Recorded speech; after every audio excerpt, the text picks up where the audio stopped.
the star of Politically Incorrect, Bill Maher.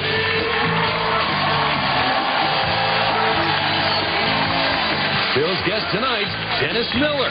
Former chairman of the NEA, Jane Alexander. Duran Duran's frontman, Simon Le Bon. And syndicated columnist, Deroy Murdoch. That was very nice of you. Thank you very much, folks. I thank you very much. I appreciate you being in a good mood. Yeah, thank you. I know why. Because things have calmed down and... Thank you. And see, they heard that guy on HBO, and now I'm going to get heckled everywhere. Things have calmed down in Syria. Whew. I know. Well, as I'm sure you're aware, even though it's the summer, the Syrian president, the long-standing president Hafez Assad, died over the weekend, and his son, his 34-year-old son, Bashir Assad, he's taking over now. And, you know, I'm a big fan of Syria. But I don't know how a country can be taken seriously as a democracy if all you have to do to get elected is be the former president's idiot kid. I just... Oh, wait a second. Hey.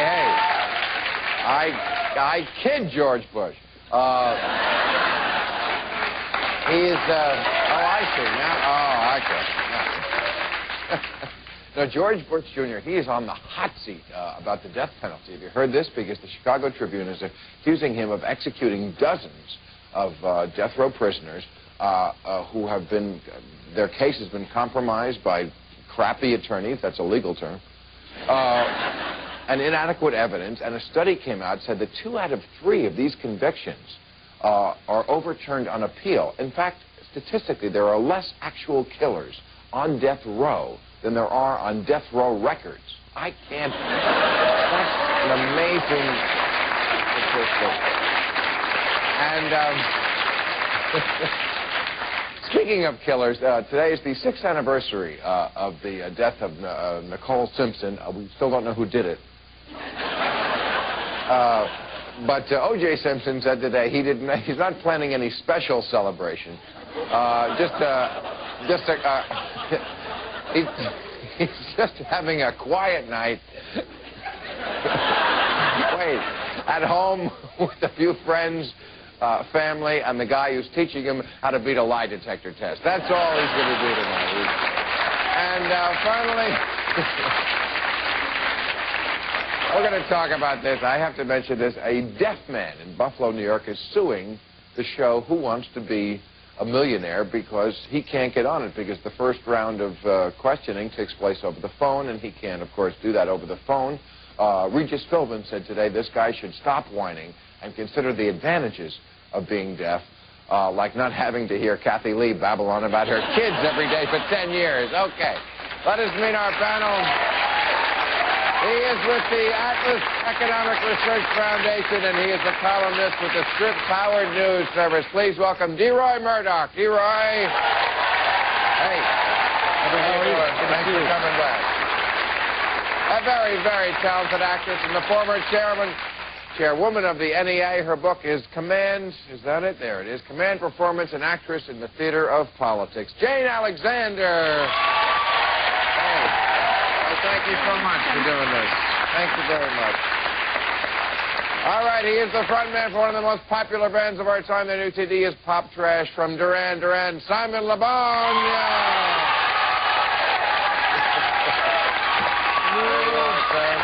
Thank you very much. And he is the star of HBO's Dennis Miller Live, the author of the new book, I Rant, Therefore I Am. Dennis Miller. They still love Dennis Miller, as well they should. All right. Well, as I mentioned in the monologue, I want to talk about this millionaire thing, not just because that show is on this network, and I think it's an insult to the fine people who work at ABC and sign my check, but just because it seems like in this country, you're not alive unless you're suing someone. Just to review, this guy is suing under the American Disabilities Act. And he is saying because when you enter the contest, you have to first talk on the phone to someone and answer a bunch of, I guess, basically Trivial Pursuit questions that you're later going to answer with Regis Philbin. And he can't do that. He also can't appear on Queen for a Day because he's got a penis. Should we be sympathetic to this man? No. Yes. No. There's Yes. a fight right there. Why doesn't he come out and do it the right way and call up and say, is there any way that we can arrange this, that I can get on the show? And then it becomes a nice cause celebrate for people who do have infirmities, and he becomes a big story. Instead, he does the same pain-in-the-ass thing that everybody in America does nowadays, which is sue. Why don't I sue him because he can't hear my jokes and laugh at them? I mean...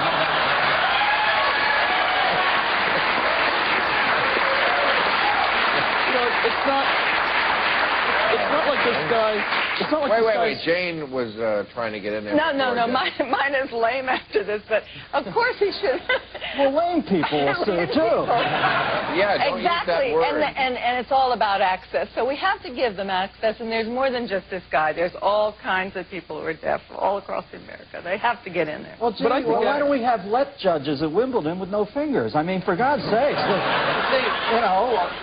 it's a tough deal in life. Access would be fine if, for example, he wanted to vote and he couldn't get into a voting booth, or there was some inability to call up the fire department if his house is burning. But I don't think there's a constitutional right to be on Regis Philbin's program. I mean, this is not a fundamental right. Well, yeah, I mean, don't you think that this is a perversion of the American Disabilities Act? Wasn't that something written by people with good intentions so that someone didn't have to crap in his pants at a Texaco station?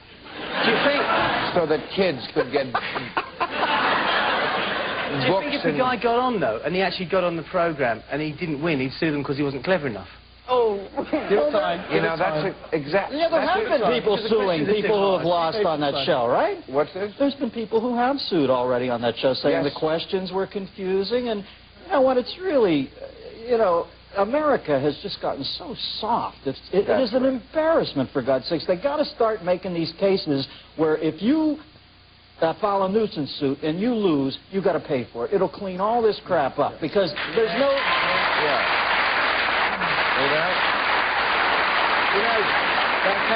That's how they do it. That's how it is in the UK. You know, if you're wasting people's time, you pay the cost. Simple as that. Well, that's, that makes sense. Wow. I don't know what, we've come over here ostensibly to get away from England because we found the laws repressive. I get over here and I find out their laws are better than ours. What do you mean you? I came... What do you mean you get over here? Well, how old are you? Billy, I'm alive. I look pretty young. I've had dermabrasion. Dennis is 300. Did you know that? Let's look at day over 250. Okay. All right. Well, we settled that one. We got to take a break. No break.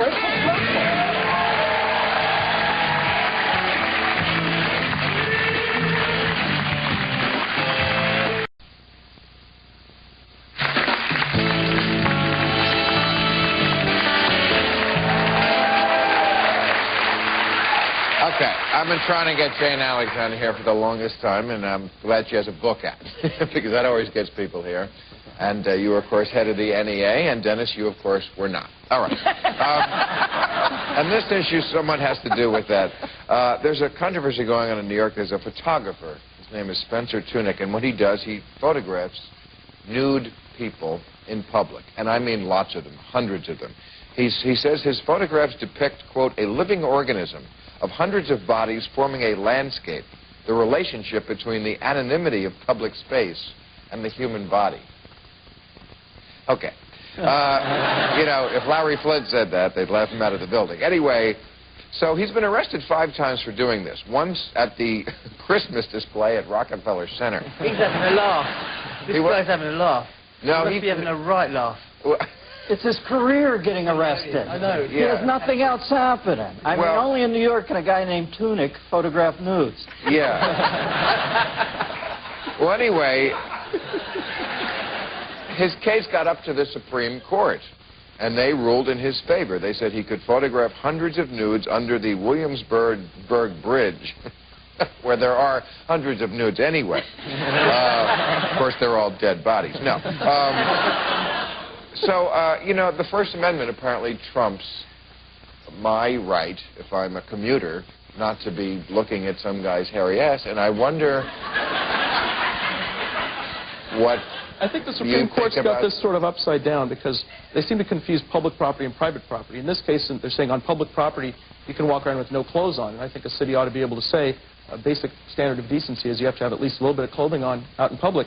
A few years ago, the Supreme Court said that on private property at strip bars, strippers had to wear pasties over their nipples. Right. So on private property, you've got to be at least a little bit covered, yet the same stripper could walk outside with nothing on, and to me that seems kind of upside down. That's an interesting...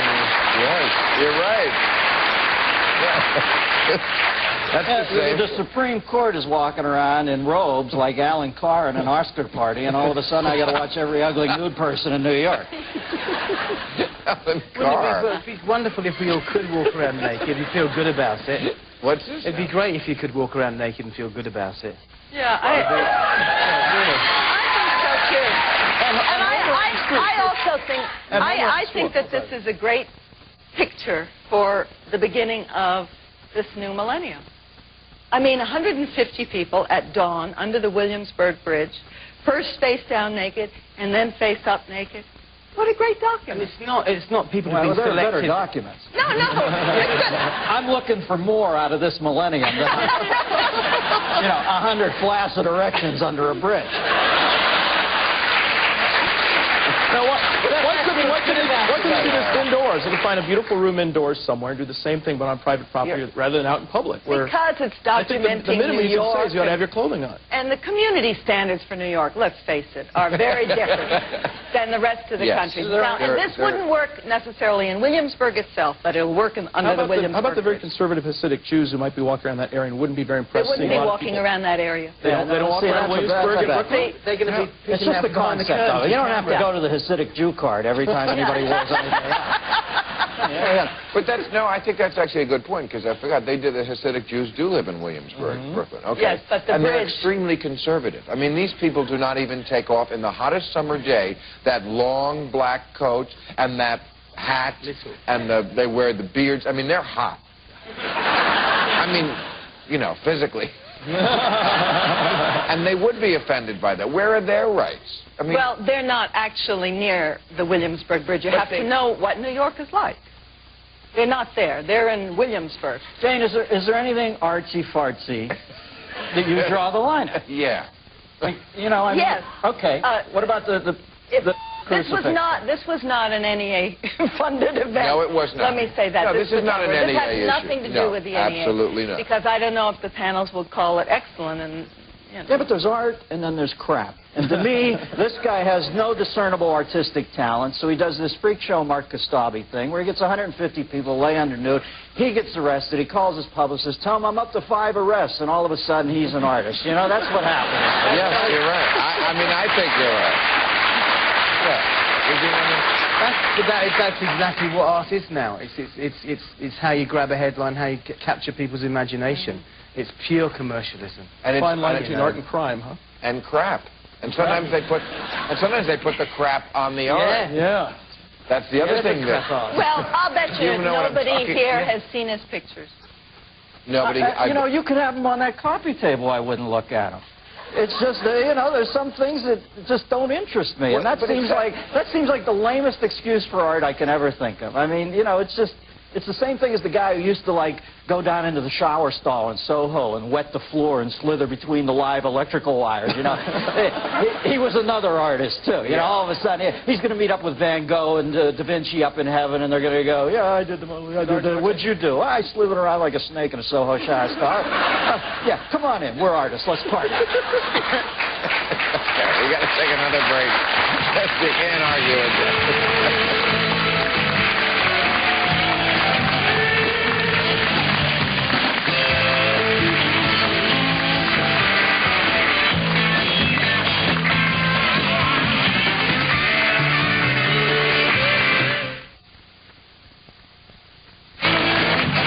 This week on Politically Incorrect, when Bill's guests will include rapper Chuck D, MTV's Ananda Lewis, comedian Eddie Izzard, and actress Heather Donahue.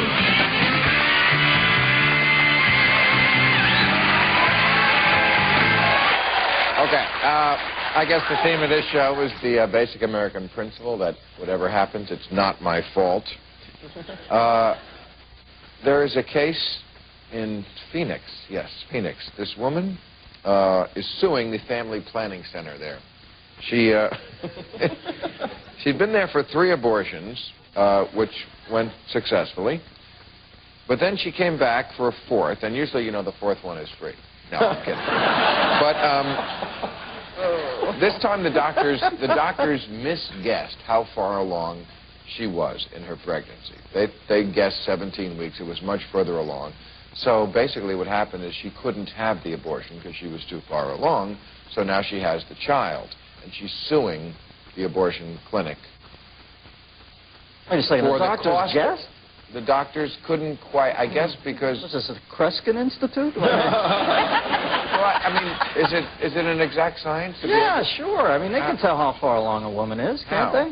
How do you know? There are tubes. This strikes me as the ultimate in but she's suing for she's suing for the money. Tubes? Yeah. What are you talking about? Thank you. Yes. Yeah. Thank you. I don't want to get into the intricacies, but there is a tube. Yeah, but how do you... Well, you don't count it like the rings in a tree to find out how far she's along. Listen, 4th time in, you think they'd know the lay of the land. Okay. But... I think this is really the ultimate... Let me just explain. She is suing for the money that it would take to raise this child all the way, not only up to, but through college. That's... Okay, so, yes. No, this is incredible. She was willing to abort the kid and not have it. Right. And the kid was born, and now she's not just saying, you know, I want some compensation for a poor medical procedure, but to send the kid to Stanford or Princeton. This is absolutely bizarre. And what the judge should do, in addition to having the plaintiff's legal fees reversed, ought to have the lawyer from that case just tossed out of that court. I don't think the child will be germinating in a petri dish that might lead him to Stanford. I think we might, if she's having an abortion every couple, you know, we might be looking at a community college fee here. Well, listen,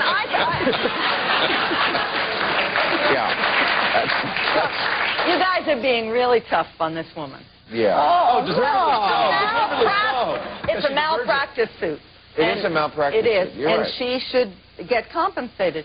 And there's probably malpractice insurance that the clinic has, and that's the end of it. Pay for the kid's life, though? Not for the whole life. No. Just she wanted to off the kid. But she's got the child now, and she loves the child. Oh, now, where does the father come in? What about when she offs number 5? Does she love him? You don't know the circumstances. How about the father? Does the father play a role in this? Does the father who impregnated her have any role in helping to raise the kid? I haven't heard his name brought up in this case. You might have trouble tracking the dad down. Yeah. I'm not sure we know who or where the dad is. I mean, you know, this isn't Walton Mountain at Christmas time. We know where you live. I don't know if we've got Ralph Waite at the head of the table. But what, you know, that's another question. But what do you say to the kid? You know, at some point in his life, the kid's going to... You say, God touched me. You're saying God got her pregnant? No. God prevented his life relinquishment. God touched her on the shoulder and said, "Hey, wake up! You got to quit killing these kids."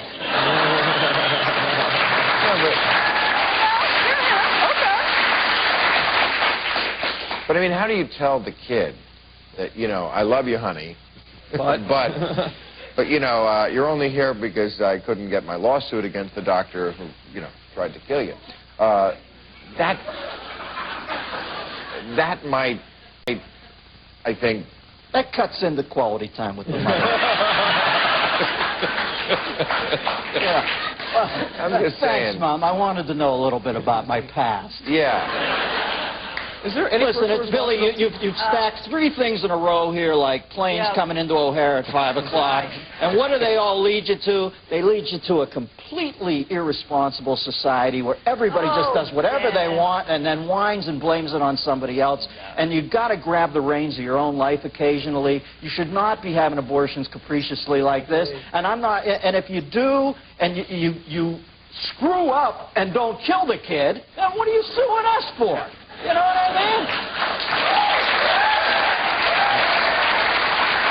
Well, this is sort of like This is sort of like he's a tough one, Jane. I've tried to soften him over the years. Boy, I tell you.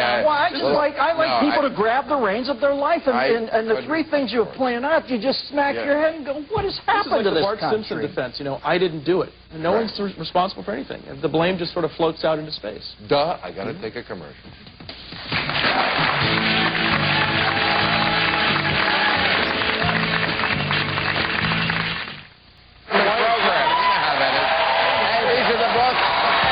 Of course, the new Duran Duran record, fantastic pop trash, great titles, great music, great books. I can't say it's like a show here.